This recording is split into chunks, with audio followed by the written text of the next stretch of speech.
Dumarating ang 2026 na parang isang kabayong rumaragasa, mabilis, malakas at puno ng determinasyon.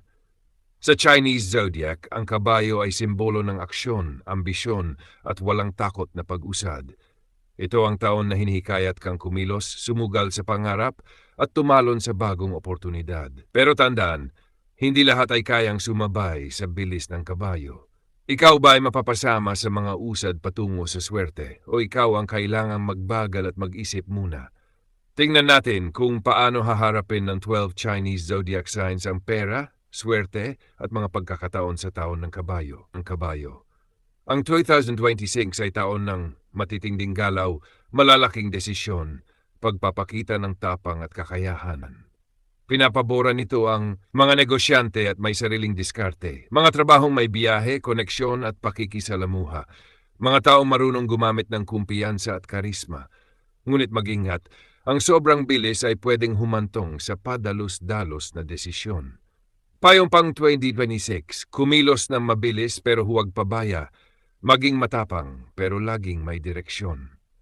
Mga zodiac na may malakas na swerte. Tigre, kasundo ng enerhiya ng kabayo. Malaking pag-angat sa career, biglang pagkakataon sa pera. Tip, huwag matakot magdesisyon. Ang lakas ng loob mo ang puhunan mo. Goat, sheep, kalmado ka, pero swak ka sa taong ito. Gaganda ang samahan. May tsansang dumami ang pagkakakitaan. Mas lalakas ka kapag may katuwang. Piliin ang tamang ka-team. Dog, tahimik pero siguradong usad. Posibleng increase. Investment opportunities. Minsan ang swerte ay dumarating bilang responsibilidad. Horse, ikaw ang bida ngayong taon. Natural na atensyon, mataas ang enerhiya at kumpiyansa. Tip, huwag ubusin ang sarili. Ang pahinga ay bahagi ng tagumpay. Dragon, malakas ang presensya mo ngayong 2026. Leadership roles, magandang desisyon sa pera. Tip, pag ikaw ang nanguna, susunod ang oportunidad. Mga zodiac na kailangang maghinay-hinay. Ox, matibay ka, pero kailangan mong mag-adjust. Tip, huwag tumanggi sa bagong paraan.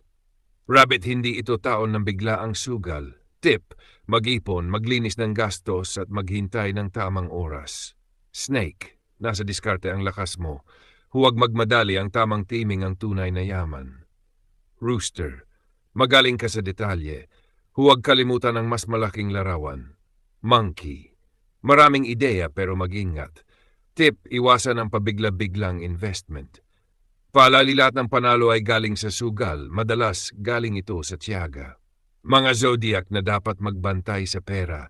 Rat, maaring mahirapang makasabay sa mabilis na galaw ng taon. Tip, kontrolin ang gastos at huwag mag-overload. Pig, ang kabaitan mo ay lakas pero pwedeng abusuhin. Tip, magbigay pero magtira para sa sarili. Pangwakas, ang taon ng kabayo ay paalala na ang buhay ay hindi lang tungkol sa bilis, kundi sa kontrol at direksyon. Mabilis ka man o dahan-dahan, may kanya-kanya kang lakas na pwedeng sandigan.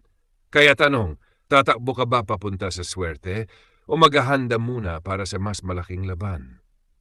Salamat sa panonood at naway maging makabuluhan ang iyong 2026. Mag-follow para sa mas marami pang kaalaman, kultura at kwento mula sa Asya.